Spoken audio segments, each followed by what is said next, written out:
On today's episode, we learn if size really does matter. Huh?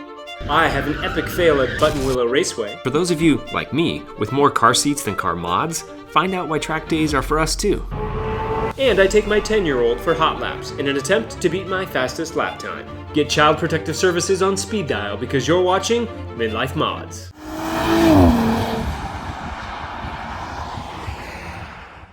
What's up, guys? I'm here outside of German Auto Specialist, and we're about to have the 034 Motorsport rear sway bar and adjustable end links installed on the S4.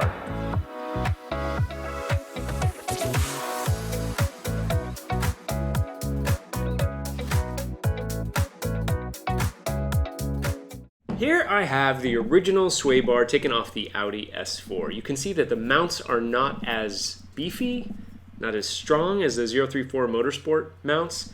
It is definitely a lot lighter as well. The 034 Motorsport is a 22.2 millimeter diameter solid spring steel construction, and the Audi is an 18.5 hollow rear sway bar. So definitely a lot more strength with the 034 sway bar. And these are the end links that come on the Audi S4. Not adjustable. Talk to us about the sway bar upgrade, Sam. Alrighty, so for the sway bar upgrade here, you're gonna be looking at a lot beefier sway bar compared to the stock one here. You have a lot beefier mounts, so all the way around you're looking at just a lot more material that's involved with it. Same with the end links. I mean, everything really complements each other into here, and you know, next time just get it on the track and see what it can really do.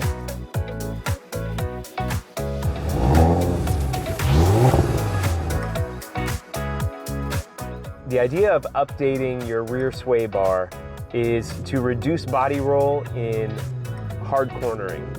Daily driving, you might not feel the difference, but if you're driving through the canyons aggressively or you're on a racetrack, the rear sway bar should reduce some of that body roll that you might experience with the OEM rear sway bar.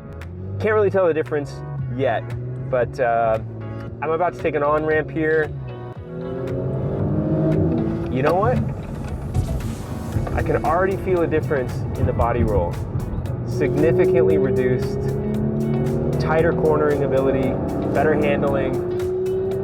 Honestly, I think there's a big difference. I can't wait to see how this turns out on the racetrack at Buttonwillow.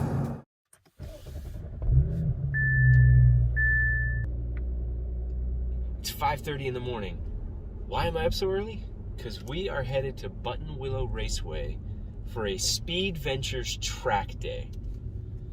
Before we head to Buttonwillow, I have to make a really important stop. Hello, we'll go to Starbucks so I can get Slurpee today. Morning. Thank you.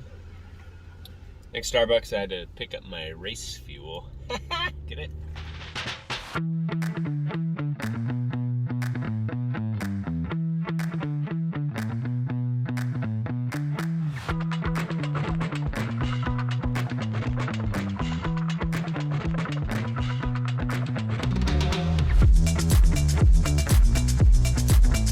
What's up, guys? We made it to Buttonwillow. Do you hear that? Do you hear that noise? Those cars are out there on the track, tearing it up. It sounds amazing. I gotta tell you, I'm never gonna love the sound of a battery. We're gonna walk around and get some shots of some of the cars that are out there and see if we can talk to some of the drivers and see what it takes to get your car track ready.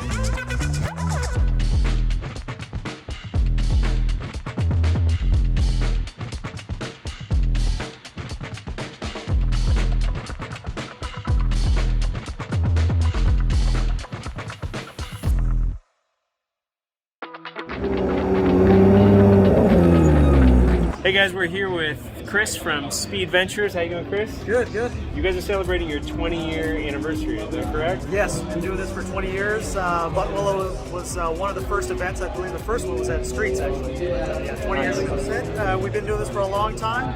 It's a lot easier than people think. You don't have to be a fancy car. You don't even have to have a helmet. We can rent you one.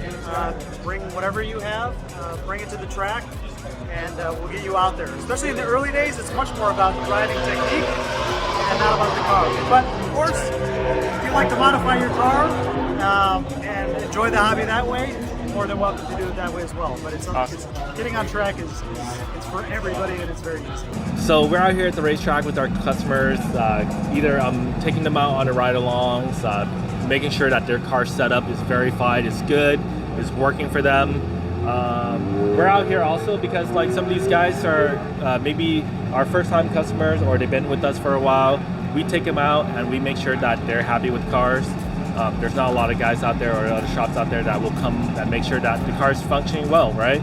So when the customers are running, they go on track. If they have questions, they will let me know.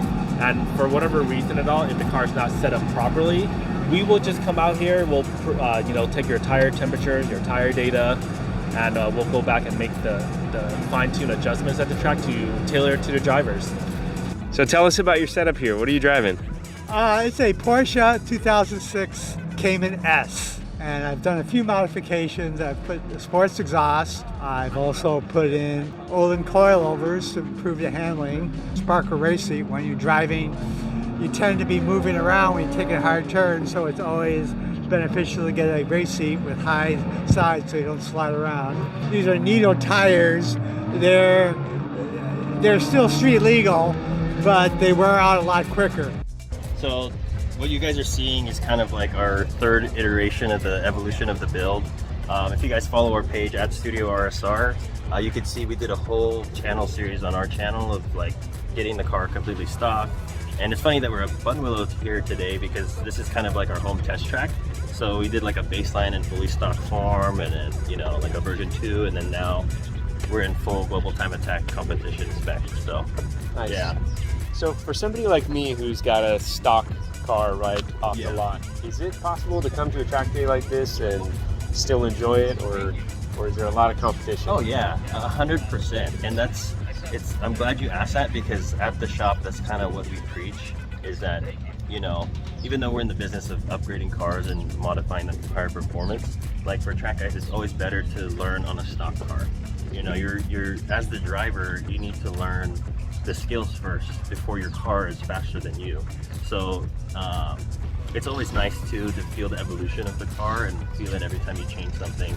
So if you guys at home have a stock car, it's not as hard as you think. All you really need to do is check your brake fluid, get a good set of tires and brakes, and you'll have a blast all day long.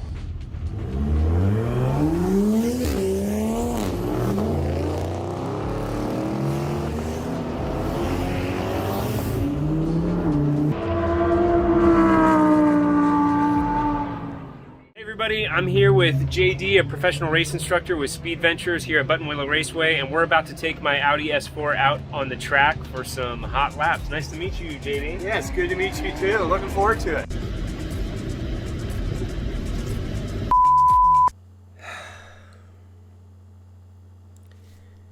I know what you're thinking.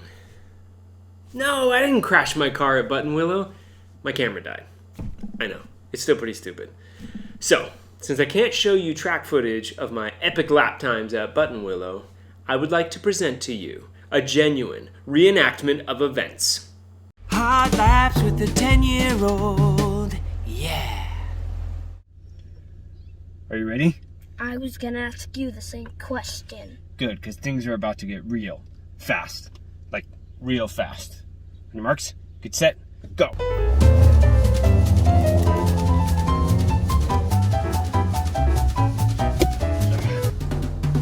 How was that?